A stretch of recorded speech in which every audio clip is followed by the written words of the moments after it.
The stagecoach lurched to a sudden halt outside Fort Kearny, Nebraska Territory, throwing Victoria Daniels against the worn leather seat with enough force to knock the breath from her lungs and send her carefully pinned hat tumbling to the dusty floor. It was the summer of 1867, and the sprawling flatlands stretched endlessly in every direction, broken only by the occasional cluster of buildings that made up this frontier town. She steadied herself, brushing trail dust from her morning dress, still black despite the 6 months that had passed since her father's death back in Philadelphia. Through the smudged window, she could see a weathered sign swaying in the hot wind, its painted letters announcing the town limits with faded optimism. The driver's gruff voice called out that this was her stop, and Victoria gathered her carpetbag with trembling fingers. She had come west with nothing but the deed to a ranch she had inherited from an uncle she barely remembered, a man named Theodore Daniels, who had struck out for Nebraska 15 years ago and never returned home. The letter from the attorney had been brief, explaining that Theodore had passed away from influenza the previous winter, leaving his entire estate to his only living relative. Victoria had sold everything she owned in Philadelphia to afford the journey, desperate to escape the suffocating expectations of her late father's creditors and the scandal that had followed his bankruptcy. Stepping down from the coach, the heat hit her like a physical wall. The air smelled of dust, horse manure, and something else she could not quite identify, something wild and untamed. Fort Kearny was smaller than she had imagined, a collection of wooden buildings lining a single main street, with the Platte River visible in the distance. Men in worn clothing paused their activities to stare at her, and she felt suddenly conscious of how out of place she must look in her city clothes, a woman alone with no husband or male relative to accompany her. "You, Miss Daniels." A lanky man with a badge pinned to his vest approached, removing his hat to reveal thinning hair plastered to his skull with sweat. "I'm Sheriff Rawlings. Got word you were coming. Your uncle's ranch is about 8 miles northwest of here. I can arrange a wagon if you need transport." "Thank you, Sheriff. That would be most appreciated." Victoria tried to keep her voice steady, professional. She had learned early that showing weakness invited trouble, especially for a woman. "Fair warning, miss. The ranch has been mostly abandoned these past 6 months. Your uncle's foreman tried to keep things running, but he moved on about 2 months back when the money ran out. There's just one fellow still out there, far as I know. Man named Preston Cole. He was your uncle's best ranch hand, stayed on even without pay. Don't know what you'll find, but I figure it won't be pretty." The name meant nothing to her, but Victoria filed it away as important. Someone who would work without wages was either loyal beyond reason or had nowhere else to go. Either way, she needed all the help she could get. She had exactly $17 to her name, and no idea how to run a cattle ranch. The wagon ride took nearly 2 hours, following a rutted trail that wound through tall grass and scattered copses of cottonwood trees. The driver, a taciturn older man who introduced himself only as Dutch, pointed out landmarks with few words. "That's where the Comanche raided back in '62. That creek runs dry most summers. Those hills are good for cattle in the spring." Victoria absorbed everything, knowing her survival depended on learning this land quickly. As they crested a low ridge, the ranch came into view, and her heart sank. The main house was a 2-story structure that might have been impressive once, but now sagged in the middle like a tired old horse. The barn's roof showed gaps where shingles had blown away, and several sections of fence lay in collapsed heaps. Tumbleweeds had gathered against the porch, and not a single cow was visible anywhere on the property. "Your uncle ran about 300 head at his peak," Dutch offered, breaking his silence. Good beef cattle, mixed with some dairy, had half a dozen hands working steady, was one of the better operations in these parts before he took sick. The wagon rolled to a stop in front of the house, and Victoria climbed down before Dutch could offer assistance. She needed to project confidence, even if she felt none. As her boots touched the hard, packed earth of what had once been a front yard, the door of the house opened, and a man stepped onto the porch. Preston Cole was tall and lean, built like a man who had never known an idle day in his life. He wore dusty trousers held up by suspenders over a faded blue shirt, with the sleeves rolled to his elbows, revealing forearms corded with muscle and tanned dark by the sun. His face was angular, with a strong jaw shadowed by several days' worth of stubble, and eyes the color of storm clouds that assessed her with an intensity that made her want to look away. A battered hat sat low on his head, casting shadows across features that might have been handsome if they were not set in such hard lines. He looked to be in his late 20s, perhaps 30 at most, and everything about him spoke of competence and quiet strength. "Miss Daniels, I expect." His voice was deep, roughened by years of calling commands across open ranges. He did not smile, did not offer any welcoming pleasantries. "Preston Cole, I've been keeping the place from falling down completely while waiting to see what would happen. Mr. Cole." Victoria moved forward, extending her hand in a businesslike manner.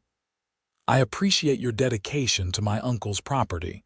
I'm sure he would have been grateful." Preston looked at her outstretched hand for a long moment before taking it.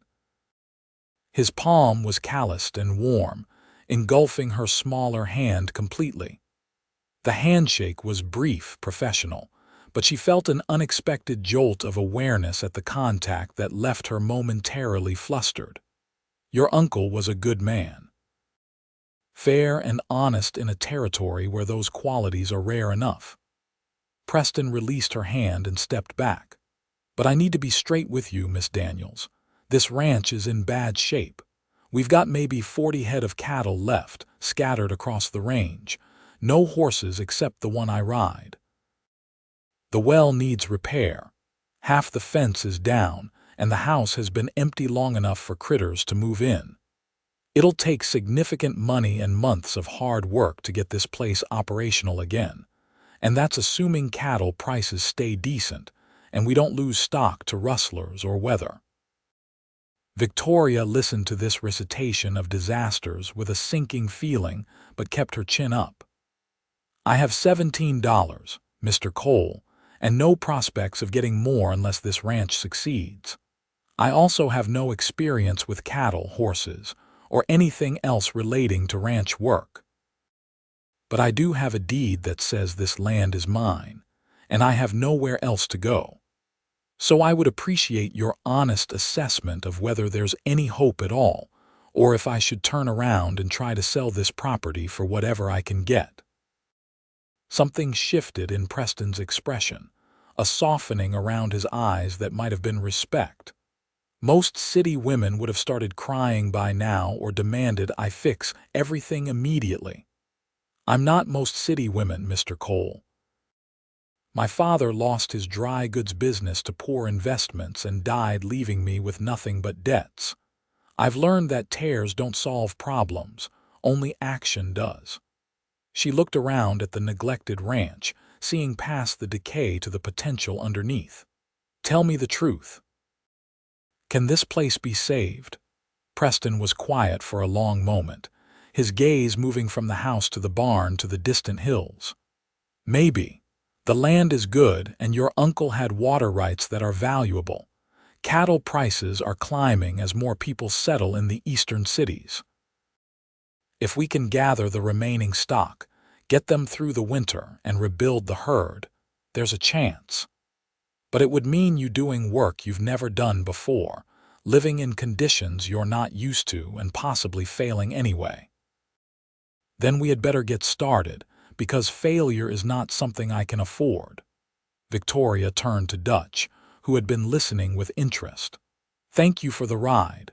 Could you tell Sheriff Rawlings that I've arrived safely and intend to stay?"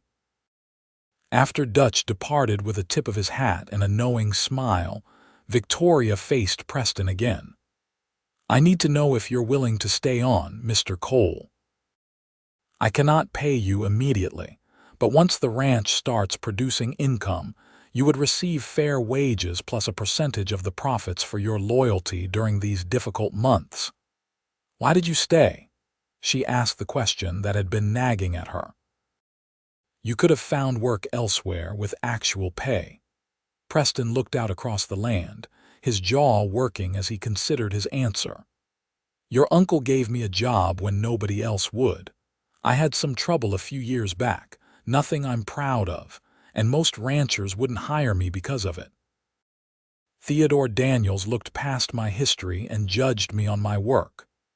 When he got sick, I promised him I would look after this place until his kin came or until it was clear nobody was coming. I don't break my promises." There was something in the way he said it, a quiet dignity that Victoria found herself admiring. "Then let us make a new promise, Mr. Cole. We'll save this ranch together, or we'll fail together, but either way, we'll give it everything we have." For the first time, Preston's stern expression cracked into something that might have been the beginning of a smile. "You might regret those words when you're up before dawn mucking out stalls, Miss Daniels. Perhaps. But I've discovered I'm capable of more than I thought when necessity demands it." Victoria picked up her carpetbag and started toward the house. "Now, show me what we're working with and we can begin planning." The interior of the house was as neglected as the exterior, but Victoria could see the bones of something good underneath the dust and cobwebs. The main floor had a large central room with a stone fireplace, a kitchen area with a cast iron stove that looked functional, and a smaller room that had probably been her uncle's office. Stairs led to a second floor with 3 bedrooms, all empty of furniture except for a single iron bed frame with a sagging mattress. "I've been sleeping in the barn," Preston explained, standing in the doorway as Victoria explored. "Seemed wrong to stay in the house with your uncle gone. There's some furniture stored in the back room. Your uncle covered it with canvas before he took sick, so it should be in decent shape. Then we should bring it out. This house needs to look like people live here again." Victoria set her carpetbag down and began rolling up her sleeves. "But first we clean. Do you have a broom, Mr. Cole?" "Preston, if we're going to be working together, you might as well use my given name." He hesitated, then added, "And I should call you Victoria if that's acceptable." "It is." She met his eyes and felt that strange awareness again, a warmth that had nothing to do with the summer heat. Pushing the feeling aside, she focused on the practical. "So, Preston, about that broom." They worked until the sun set, sweeping and scrubbing and hauling furniture. Preston proved to be a man of few words but many actions, carrying heavy pieces with ease and taking direction without complaint. Victoria found herself watching him more than she should, noticing the efficient way he moved, the careful attention he paid to detail, and the occasional glimpses of something softer beneath his hard exterior, when he thought she was not looking. By the time darkness fell, the main room looked almost livable. They had uncovered a sturdy table with 4 chairs, a settee that needed new upholstery but was structurally sound, and several cabinets for storage. Victoria had found linens in a trunk, musty but intact, and had set them outside to air. Her hands were raw from scrubbing, her dress was filthy, and she had never felt more exhausted in her life. "You should eat something." Preston had built a fire in the kitchen stove and was heating beans in a battered pot. "It's not fancy, but it's food." Victoria sank into one of the chairs, too tired to maintain propriety. "Beans sound wonderful." They ate in companionable silence, and Victoria found herself studying Preston in the flickering lamplight. He had removed his hat, revealing dark hair that curled slightly at the ends, and the harsh lines of his face had softened somewhat. There was an old scar above his left eyebrow, and she wondered what story went with it. "You said you had trouble before my uncle hired you," she ventured, curious despite knowing it was probably too personal a question. "You don't have to tell me, but if we're partners in this enterprise, I should know what I'm dealing with." Preston set down his spoon and leaned back in his chair. "Fair question. I was working for a ranch down in Kansas, and the foreman's son took a liking to a girl I was courting. When she chose me over him, he got angry and tried to force his attentions on her. I stopped him, and in the process broke his jaw and a few ribs. His father had connections, and suddenly I was the villain of the story. I left before they could arrest me on false charges, and that reputation followed me north. Your uncle was the first person who asked for my side before judging. Then he was a wise man." Victoria felt a surge of sympathy and something else, something warmer. "And I'm glad he gave you that chance, because I suspect I'm going to need someone with your integrity in the months ahead." Preston looked at her with an intensity that made her heart beat faster. "You're not what I expected." "What did you expect?" "Someone softer. Someone who would take one look at this place and run back to the city." He paused, choosing his words carefully. "Someone who would look at a man like me with suspicion or fear. I've learned that appearances can be deceiving, Preston. You've shown me more respect in one afternoon than most so-called gentlemen in Philadelphia showed me in years. That tells me everything I need to know about your character." She stood, needing to move to break the sudden tension in the room. "I should sleep. Tomorrow we need to start on the repairs, and you mentioned gathering the remaining cattle." "Victoria." Her name sounded different in his deep voice, almost intimate. "This won't be easy. I want to make sure you understand that before we go any further." "I understand perfectly." She met his eyes again, refusing to look away from the concern she saw there. "But I'm not afraid of hard work, Preston. I'm only afraid of giving up." That night, Victoria lay in the iron bed upstairs, listening to the unfamiliar sounds of the Nebraska plains. Coyotes called in the distance, and the wind whistled through gaps in the walls. She thought about Preston sleeping in the barn, about the enormous task ahead of them, and about the unexpected connection she had felt from the moment their hands touched. It was foolish, she told herself, to be thinking of a man in romantic terms when she had so many practical concerns. But as she drifted off to sleep, it was Preston's storm-gray eyes that filled her thoughts. The next weeks fell into a grueling pattern. Victoria woke before dawn each day, learning to cook breakfast over the cantankerous stove while Preston tended to his horse and planned the day's work. She had expected him to treat her like a delicate city woman, assigning her only light tasks, but instead he taught her everything. How to mend fence, driving posts into the hard ground until her arms ached. How to identify good grazing land and bad. How to check cattle for disease and injury. How to ride a horse, starting with the gentlest mare he could borrow from a neighboring ranch. That horse, a placid gray named Patience, became Victoria's companion as she learned the rhythms of ranch life.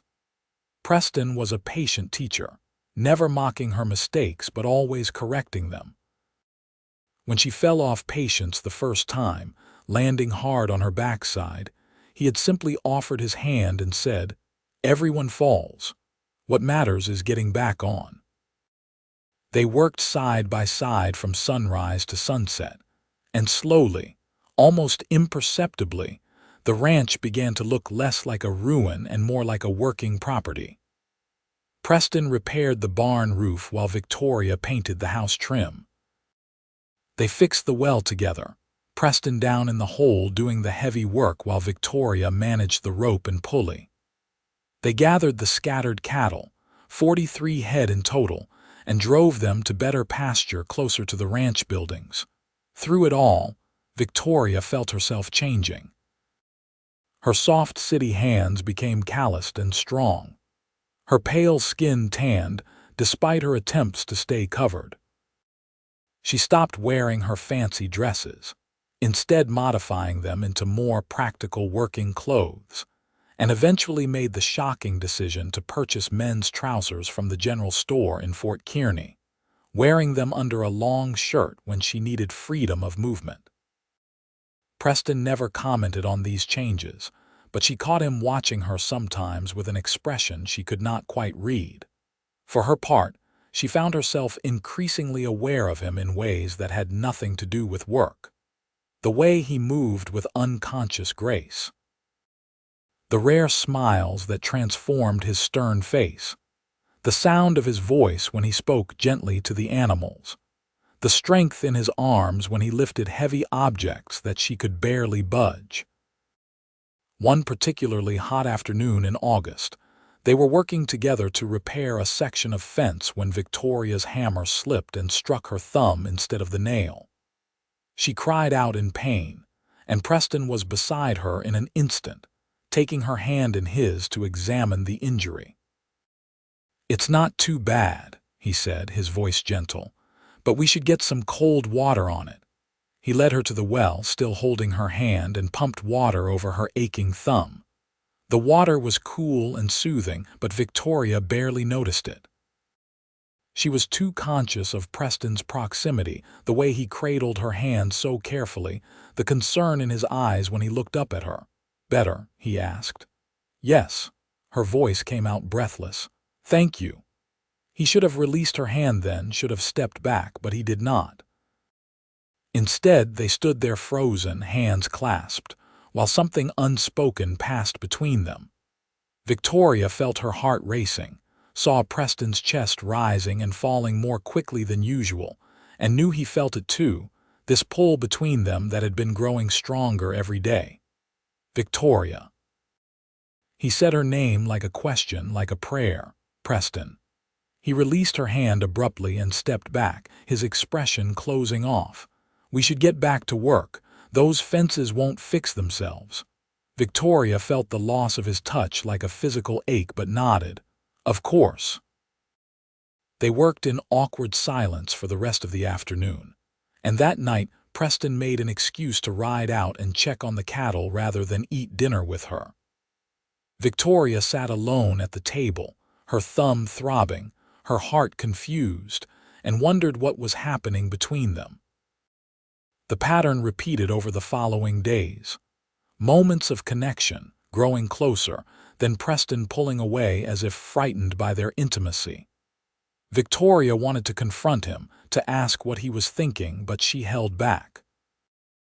They had a delicate balance here, and she was afraid of disrupting it when they both depended on this partnership for survival. Instead, she focused on improving the ranch. She spent 2 days whitewashing the exterior of the house, transforming it from a dreary gray to a bright, welcoming white. She planted a small kitchen garden near the back door, using seeds she purchased in town, watering it faithfully each evening. She cleaned every room in the house until it shone, hung curtains she made from fabric bought with her dwindling funds, and slowly transformed the empty structure into something that felt like a home. Preston noticed.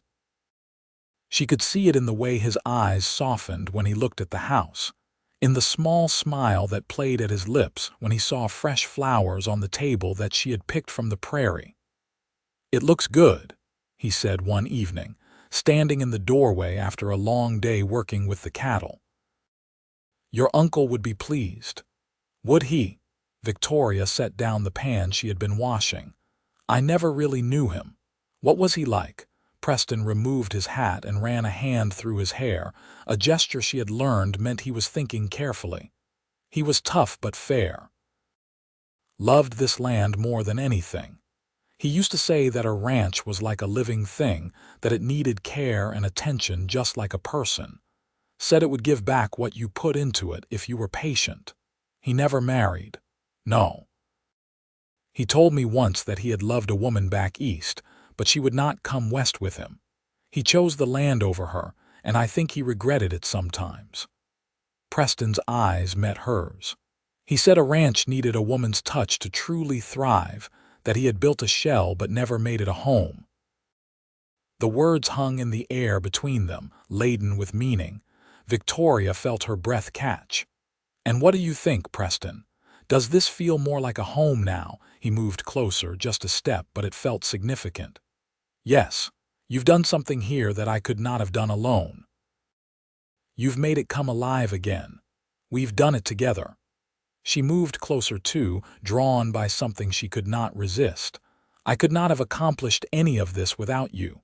Victoria, I need to tell you something." Preston's voice was rough with emotion. "These past weeks, working with you, being near you every day, it's been harder than any physical labor I've ever done. Because I keep forgetting that this is temporary, that you're the owner and I'm just the hired hand. I keep forgetting that I have no right to feel the way I do about you." Her heart was pounding so hard she thought it might burst from her chest. "And how do you feel about me?" He looked at her with such raw honesty that it took her breath away. "Like you're the sunrise after the longest night. Like every time you smile, which is not often enough, it's the best part of my day. Like I would do anything to keep you safe and happy, even if it means staying silent about wanting things I cannot have." Victoria closed the remaining distance between them, reaching up to touch his face, feeling the roughness of his stubble beneath her palm. "Preston Cole, you are the most foolish man I have ever met if you think I don't feel the same way." His eyes widened in surprise. "You do?" "I do."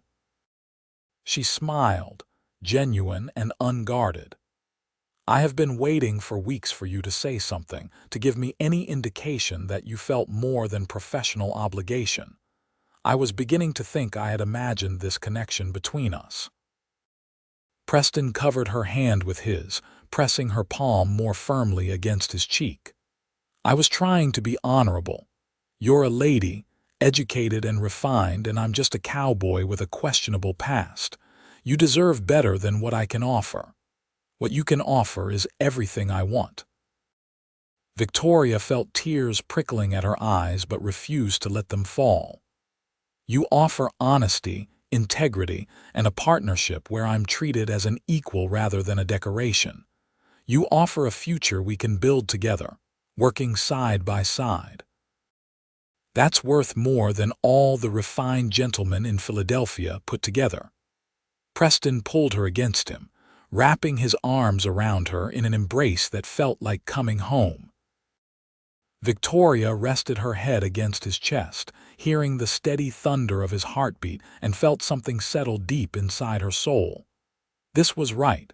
This was where she belonged. "I love you," Preston whispered into her hair. "I think I started falling the moment you stepped off that wagon with your chin up and your eyes blazing, refusing to be defeated by circumstances that would have broken most people." Victoria pulled back enough to look up at him. "I love you too. And I think I started falling when you took my hand in yours, and I felt that you saw me, truly saw me, in a way no one else ever has." He kissed her then, gentle at first, almost tentative, then deeper as she responded with equal passion. It was her first real kiss, and she understood suddenly why poets wrote about such things. The world seemed to fall away, leaving only the two of them, only this moment, only this perfect connection. When they finally broke apart, both breathing hard, Preston rested his forehead against hers. "We should do this properly. I should court you, ask permission, get you a ring. We're in the middle of Nebraska Territory, Preston, running a ranch that barely exists. I think we can dispense with some formalities." Victoria laughed, giddy with happiness. "But if you want to ask me something, you could start with that." Preston pulled back, suddenly serious. He took both her hands in his and looked directly into her eyes. "Victoria Daniels, would you do me the honor of becoming my wife? I cannot promise you wealth or an easy life, but I can promise you my complete devotion, my respect, and every ounce of effort I possess to build a good life together." "Yes." The answer came without hesitation. "Yes, absolutely yes." He kissed her again, and Victoria felt like she was flying. Everything she had lost, everything she had sacrificed to come west, suddenly seemed like a small price to pay for this moment, for this man, for this unexpected love that had grown in the midst of hard work and shared struggles. They made plans that night, sitting together at the table with their hands intertwined. They would marry as soon as arrangements could be made, probably in Fort Kearny with Sheriff Rawlings as a witness. They would continue working the ranch together, pooling their efforts and resources to build something lasting. Preston had some money saved from his years of work, and he insisted on contributing it to their operating funds. Victoria protested, but he was firm. "We're partners now in every sense. What's mine is yours, and what's yours is mine. That's how a marriage should work." The next morning, they rode into Fort Kearny together to speak with the minister and make arrangements. The town was busier than Victoria's first visit, with a freight wagon being loaded outside the general store and several cowboys lounging outside the saloon, despite the early hour. Word spread quickly that the Daniels woman and Preston Cole were getting married, and reactions were mixed. Some older women clucked their tongues at the impropriety of it all, Victoria living alone with a man on that ranch, but others smiled knowingly and wished them well.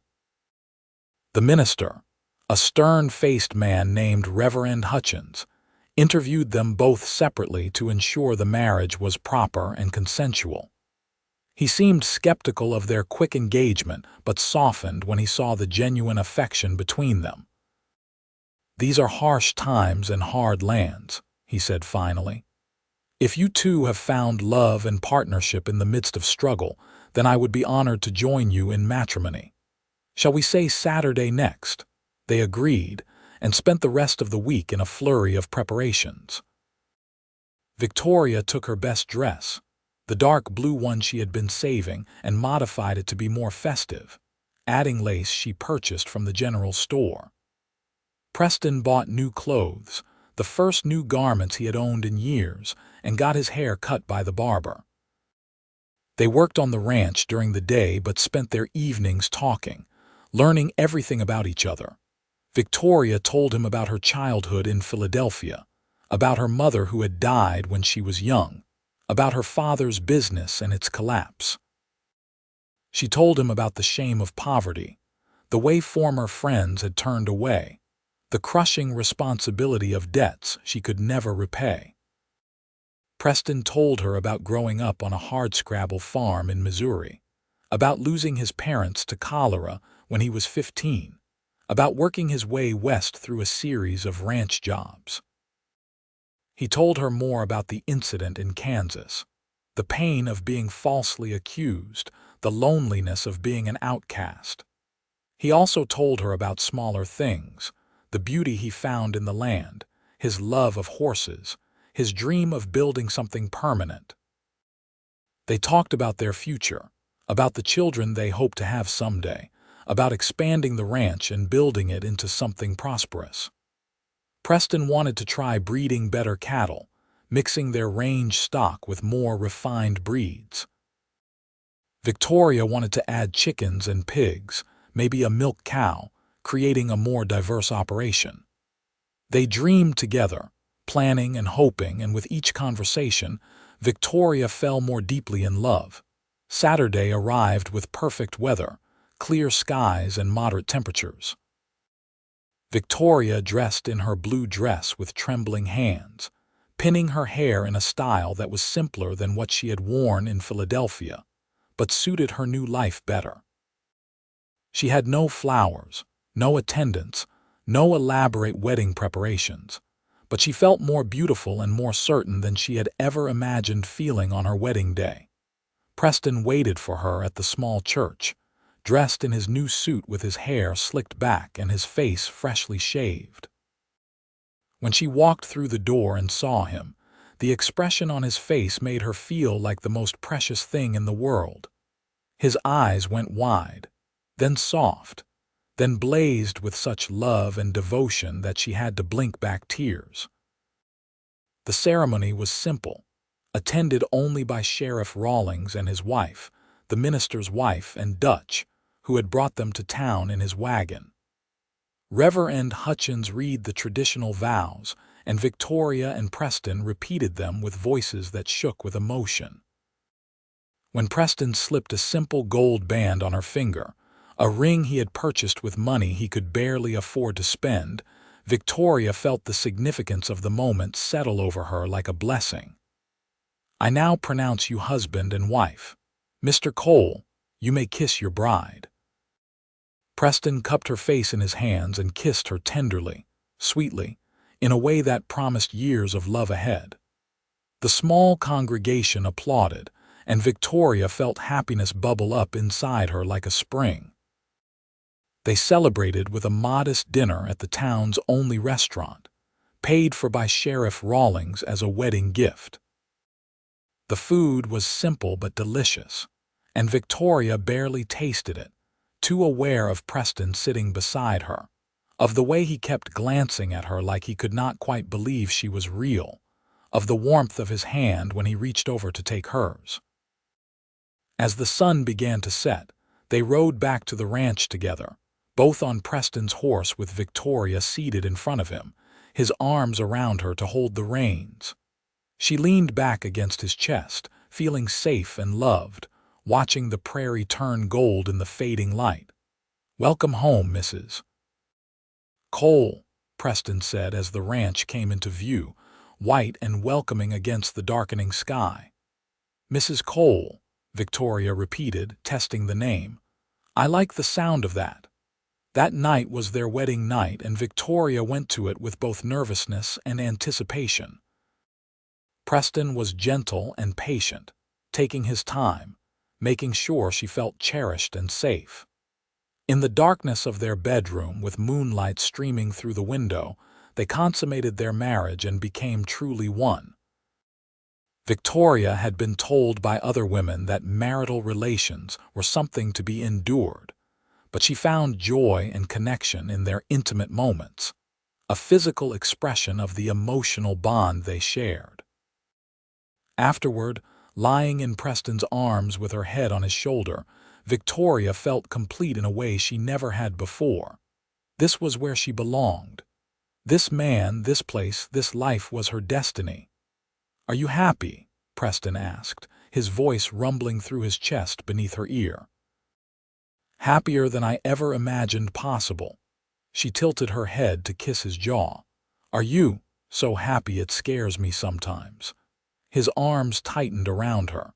"I keep thinking something will happen to take this away, that it's too good to be true. Nothing will take this away." Victoria spoke with certainty. "We've built this together and we'll protect it together. Whatever comes, we'll face it side by side." The months that followed their wedding were hard but good. Fall arrived and they worked desperately to prepare for winter.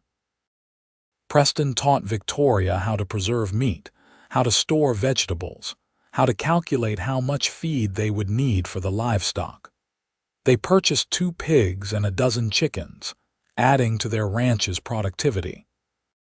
Victoria learned to churn butter and make cheese, skills that seemed impossible at first but became second nature with practice. They also began the delicate work of rebuilding their herd. Preston used most of his savings to purchase a young bull with good bloodlines, betting their future on breeding better cattle. It was a risk, but Victoria supported the decision completely. They also bought 2 mares in foal, planning to start breeding horses as well. The work was endless, but they did it together, and that made all the difference. Victoria discovered she had a talent for the business side of ranching. keeping meticulous records of expenses and income, negotiating prices with buyers who came through the territory, finding ways to stretch their limited resources. Preston handled the physical labor with tireless dedication, but he valued her input on all decisions, treating her as a true partner rather than a subordinate. Their marriage deepened with each passing day. They learned each other's rhythms, the silent communications that came from working side by side. Preston learned that Victoria grew quiet when she was worried, that she loved watching sunsets, that she sang softly to herself when she was happy. Victoria learned that Preston woke early no matter what, that he had a dry sense of humor that emerged when he was relaxed, that he showed his love through actions more than words. Winter came hard that year, with blizzards that buried the ranch under feet of snow and temperatures that dropped so low the water froze in its buckets. Preston and Victoria worked together to keep the animals alive, trudging through snowdrifts to bring feed to the cattle, breaking ice so they could drink, huddling together for warmth on the coldest nights. One particularly brutal night in January, they lost 3 head of cattle to the cold despite their best efforts. Preston blamed himself, but Victoria held him as he grieved, reminding him that they had saved the rest, that they were doing everything humanly possible. "We'll recover from this," she promised. "We'll breed more cattle in the spring and we'll be better prepared next winter." "How did I survive before you?" Preston kissed her forehead, her cheeks, her lips. "You're my strength, Victoria. You keep me going when I want to give up. And you're mine." She cuddled closer to him under the pile of blankets. "We're going to make this work, Preston.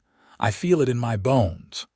Spring finally arrived in April, melting the snow and turning the prairie green.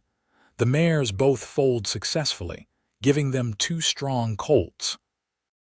Their cattle survived the winter in better shape than they had dared hope, and several of the cows were pregnant, promising to grow their herd significantly. The chickens began laying more prolifically, and the garden Victoria had planted the previous year came back to life. On a warm afternoon in May, Victoria realized her monthly courses had not come. She waited another week, not wanting to say anything until she was sure, then another. Finally, when a full 2 months had passed, she went to Preston while he was working in the barn. "Preston, I need to tell you something." He looked up from the saddle he was mending, immediately alert to the seriousness in her tone. "What is it? Are you all right?" "I'm fine. Better than fine, actually." She smiled, unable to contain her joy. "Preston, I think I'm carrying our child." The saddle fell from his hands as he stared at her in shock. "You're sure?" "As sure as I can be. I've missed 2 months now, and I've been feeling queasy in the mornings. Mrs. Rawlings told me those were signs when I asked her hypothetically last time we were in town." Preston crossed the barn in 3 long strides and swept her into his arms, lifting her off her feet and spinning her around. "A baby! We're going to have a baby!" Victoria laughed, giddy with his enthusiasm and her own excitement. "Yes, are you happy?" "Happy." He set her down gently, cupping her face in his hands. "Victoria, I'm thrilled. Terrified but thrilled. A child, our child." They told no one else for another month, wanting to keep the news private until Victoria was further along. But Preston became even more protective, insisting she avoid heavy work, fretting over her health constantly. Victoria found it endearing but also occasionally frustrating when he tried to prevent her from doing tasks she was perfectly capable of handling. "I'm pregnant, not an invalid," she protested when he tried to stop her from hanging laundry. "Women have been having babies since the beginning of time while still doing their work." "Not my wife and not my baby," Preston replied stubbornly. "You should be resting." "I'll rest when the work is done. Now let me do my job, husband, before I decide to hang you out to dry with the sheets." Preston grinned at her spirit but still hovered close, ready to help if she needed it. Victoria tolerated his concern because she knew it came from love, and truth be told, she appreciated having someone care so deeply about her well-being. As summer arrived and Victoria's pregnancy became visible, they finally told people in town. The response was overwhelmingly positive, with several ranch wives offering advice and hand-me-down baby clothes. Mrs. Rawlings, in particular, took Victoria under her wing, sharing her experiences from raising 5 children of her own. "The first one is always the hardest," she said over tea one afternoon. "Not because the baby is difficult, but because you don't know what you're doing yet. But you'll figure it out, dear. You're one of the strongest women I've met, and Preston will be a wonderful father." The ranch continued to thrive through the summer. Their cattle herd had grown to nearly 70 head with the spring calves, and Preston had already negotiated a good price for the steers they planned to sell in the fall. The horses were developing well, showing promise for future breeding. The garden produced abundantly, and Victoria spent days canning and preserving food for the winter. In August, they hired their first employee, a young man of about 20 named Jimmy, who had shown up looking for work. He was eager and hardworking, and his help meant Preston could focus on the more skilled tasks while delegating basic labor. Victoria enjoyed having another person around, someone to chat with during the day when Preston was out on the range.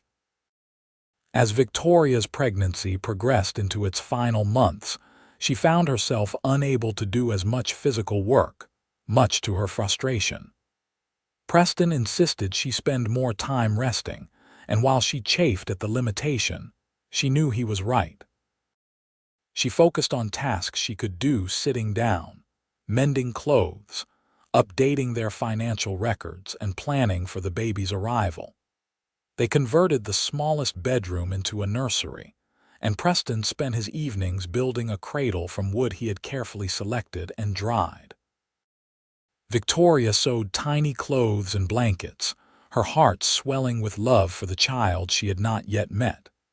They talked endlessly about names, about what kind of parents they wanted to be, about the future they were building for their growing family.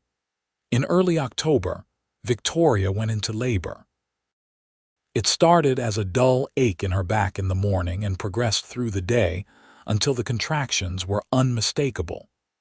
Preston sent Jimmy racing to town to fetch Mrs. Rawlings, who had promised to attend the birth, and then hovered anxiously as Victoria labored. "You should wait outside," Mrs. Rawlings said when she arrived and assessed the situation. "This is women's work." "I'm not leaving," Preston said firmly. "She's my wife and I'm staying." Victoria, in between contractions, reached for his hand. "Stay, please, I need you here." The labor lasted through the night and into the next day, long hours of pain and exhaustion. Preston stayed beside her the entire time, holding her hand, wiping her forehead with cool cloths, murmuring encouragement. Mrs. Rawlings managed the practical aspects, but it was Preston's presence that gave Victoria the strength to keep going. Finally, as the sun was setting on the second day, their son was born. He emerged with a lusty cry, announcing his arrival to the world with unmistakable vigor. Mrs. Rawlings cleaned him and wrapped him in a blanket, then placed him in Victoria's arms. "A boy," she said with satisfaction. "A healthy, strong boy." Victoria looked down at her son, at his tiny face and waving fists, and felt love crash over her like a wave. He was perfect, beautiful, a miracle made from her body and Preston's love. "He's perfect," Preston whispered, tears streaming down his face unashamedly. "Victoria, he's perfect. You're perfect. I love you so much. I love you too." Victoria was crying as well, overwhelmed by the intensity of the moment. "Look what we made, Preston. Look at our son." They named him Theodore Preston Cole, honoring both the uncle who had given them their start and the father who would raise him. Theo, as they immediately began calling him, was a healthy baby with a loud cry and a healthy appetite. The first weeks were exhausting, with Theo waking every few hours to nurse, but Victoria and Preston navigated the challenges together, taking turns walking him when he was fussy, marveling at every small change and development. Preston proved to be a devoted father, gentle and patient with his tiny son.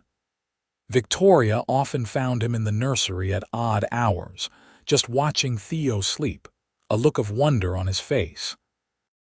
The tough cowboy had revealed a soft heart, and Victoria fell in love with him all over again seeing him with their child. The ranch work continued, though at a slower pace while Victoria recovered. Jimmy stepped up admirably, taking on more responsibility, and Preston hired another hand for the busy fall season.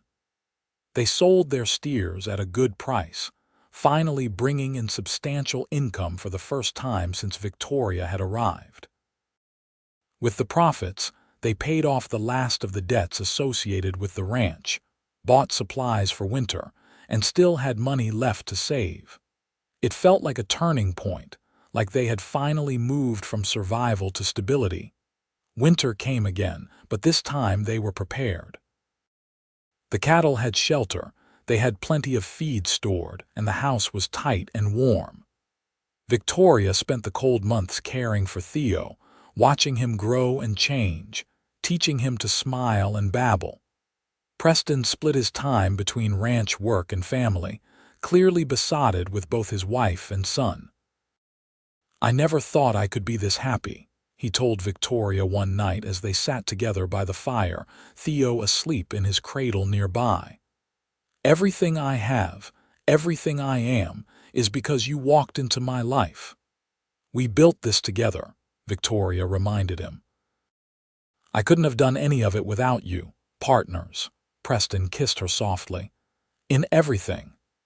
As Theo grew from an infant into a chubby, happy baby, the ranch continued to prosper. Word spread about the quality of their cattle and horses, and they began to establish a reputation as a reliable operation. In the spring, they bred their mares again and purchased more cattle to expand the herd. They hired Jimmy permanently and added another hand, making it a 4-person operation. Victoria discovered she enjoyed the business side of ranching even more now that they had some stability. She negotiated contracts with buyers, researched new breeds and ranching techniques, and managed their finances with skill. Preston handled the day-to-day operations, but all major decisions were made together, discussing options in the evenings after Theo was asleep. When Theo was just over a year old, Victoria realized she was pregnant again. This time the news was less of a surprise, but no less joyful. Preston was thrilled at the prospect of another child, and Theo was old enough now to be sweet and manageable rather than exhaustingly demanding. Their second child, a daughter they named Lily Cole, was born in early spring during a thunderstorm that rattled the windows and drummed on the roof. Her birth was easier than Theo's, and she emerged with dark hair like her father and bright eyes that seemed to take in everything. Preston was immediately wrapped around her tiny finger, and Victoria laughed watching her tough cowboy husband reduced to putty by his daughter's gummy smiles. Life fell into a comfortable rhythm. The ranch continued to grow and prosper. They added more cattle each year, expanded their horse breeding program, and eventually built a second barn to accommodate their growing livestock. They hired more hands as needed, and Preston's reputation as a fair boss attracted good workers.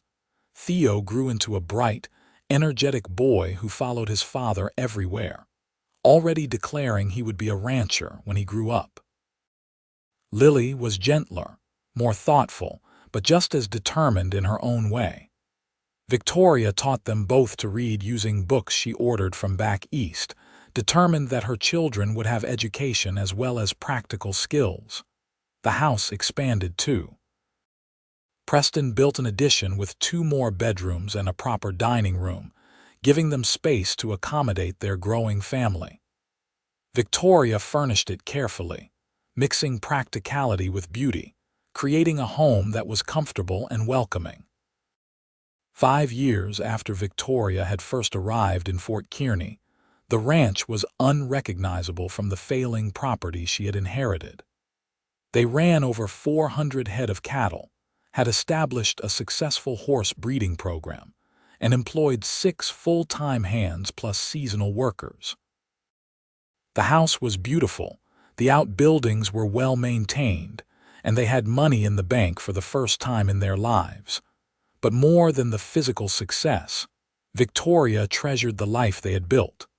She and Preston were still deeply in love, their partnership as strong as ever. They still worked side by side when possible, still talked late into the night about plans and dreams, still found joy in each other's company. One evening, as they sat on the porch watching the sunset while Theo and Lily played in the yard, Preston took Victoria's hand. "You ever regret it? Coming west, giving up the life you knew?" Victoria turned to look at him, at the face that had become dearer to her than her own, and smiled. "Regret it? Preston, coming west was the best decision I ever made. I found you. I found myself. I found a home and a purpose I never would have discovered in Philadelphia. My only regret is that I didn't come sooner. I love you, Victoria Cole." Preston raised her hand to his lips and kissed it tenderly. "You saved me, you know, not just the ranch, but me. I was lost before you arrived, just going through motions without any real purpose. You gave me a reason to build something lasting, a reason to hope. You saved me too." Victoria leaned against him, resting her head on his shoulder. "I was broken by my father's death, by the loss of everything I thought I knew. You showed me I was stronger than I believed, that I could create a new life out of nothing but determination and faith."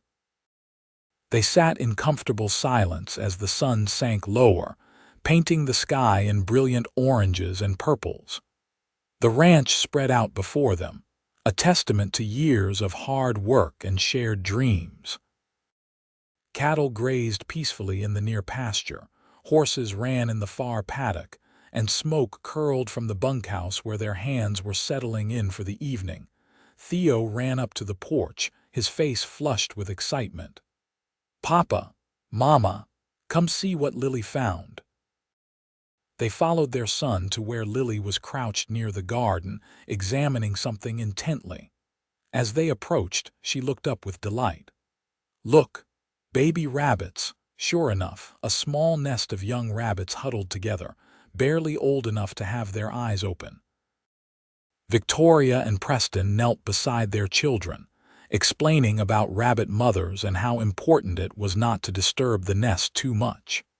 It was a small moment, insignificant in the grand scheme of things, but Victoria felt it settle into her memory as something precious. This was what they had built, not just a successful ranch, but a family and a life filled with these small joys. Watching their children discover the world, working together toward shared goals, supporting each other through challenges, building something that would last beyond their own lifetimes. As the years continued to pass, the ranch became known as one of the best in Nebraska Territory.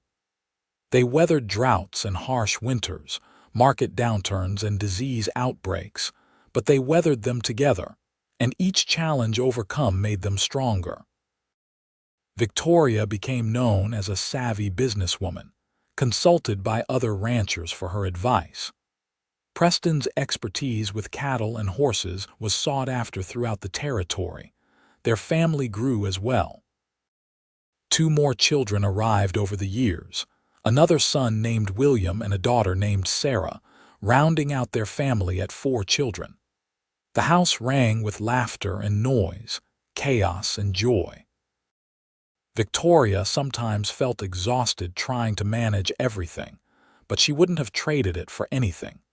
Theo grew into a young man who was indeed becoming a skilled rancher, working alongside his father with increasing competence. Lily showed a talent for horses, gentle and intuitive with the animals in a way that amazed everyone. William was the scholar of the family, always reading, asking questions about how things worked. Sarah was the baby, spoiled by her older siblings but sweet-natured despite it. Victoria and Preston grew older together, their love deepening with time rather than fading. They still held hands when they walked, still kissed each other good morning and good night, still found joy in simple moments together. The passion of their early days had mellowed into something deeper and more lasting, a partnership of souls that transcended physical attraction. One evening, 20 years after Victoria had first arrived in Fort Kearny, they sat together on the porch again, watching another spectacular sunset. Their children were grown, or nearly so, the ranch was prosperous and stable, and they had achieved everything they had once only dreamed of. "You remember the day we met?" Victoria asked, her hand in Preston's as it had been so many times before. "You were so stern, telling me all the reasons the ranch couldn't be saved." Preston chuckled, the sound warm and familiar. "I remember thinking you were the most stubborn woman I'd ever met, refusing to accept defeat even when it was staring you in the face. I remember thinking you had the saddest eyes I'd ever seen, like you had given up on happiness." Victoria squeezed his hand. "I'm glad we proved both our first impressions wrong." "Me too, love, me too." They sat in silence, comfortable with each other in the way only people who have shared decades of life together can be. The ranch around them hummed with evening activity, the children's voices drifting from inside the house, the cattle settling for the night, the horses whinnying softly to each other. "The ranch needed a woman's touch," Preston said suddenly, quoting the words his former boss had once spoken. "Your uncle told me that once, said he'd never made this place a real home because he'd never found the right woman." "And you," Victoria turned to look at him, "what did you need?" Preston met her eyes, and in them she saw everything they had been through, everything they had built, everything they meant to each other. "I needed your smile. I needed your strength. I needed your love to make me whole. The ranch needed a woman's touch, but I needed you, specifically you, to teach me how to truly live instead of just surviving." Tears gathered in Victoria's eyes, happy tears, grateful tears. "I love you, Preston Cole. After all these years, all these trials, all these joys, I love you more now than I did the day we married. And I love you, Victoria Cole, more than words can express." He pulled her close, and she settled against him just as she had countless times before. "Thank you for taking a chance on a broken-down ranch, and a cowboy who had forgotten how to hope. Thank you for seeing the woman I could become instead of the lost city girl I was." Victoria closed her eyes, breathing in the scent of prairie grass and approaching rain, feeling the solid warmth of her husband beside her, hearing the beloved sounds of her family and her home. This was everything she had never known she wanted, everything she hadn't even known to dream of when she had stepped off that stagecoach so many years ago. She had come west with nothing but a deed and desperation, and she had found a life richer than any she could have imagined. She had found purpose and partnership, family and home, and most importantly, she had found love with a man who treated her as an equal and cherished her as a gift. The ranch that had once been a ruin was now a thriving enterprise that would be passed down to their children and grandchildren. The cowboy who had been hardened by life had become a loving husband and devoted father.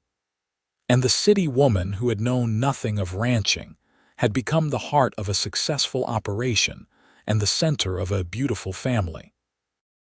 As the last rays of sunlight faded, and the first stars appeared in the darkening sky. Victoria and Preston remained on the porch, hands clasped, hearts joined, grateful for every moment that had led them to this perfect evening. The ranch had indeed needed a woman's touch, but more than that, it had needed their partnership, their combined strengths, their shared vision. And the cowboy had needed her smile, yes, but so much more. He had needed her faith when his own faltered, her strength when he felt weak, her love to heal wounds he hadn't even known he carried. She had needed him just as much, his steady presence, his quiet competence, his unwavering devotion, his ability to see her potential when she could not see it herself.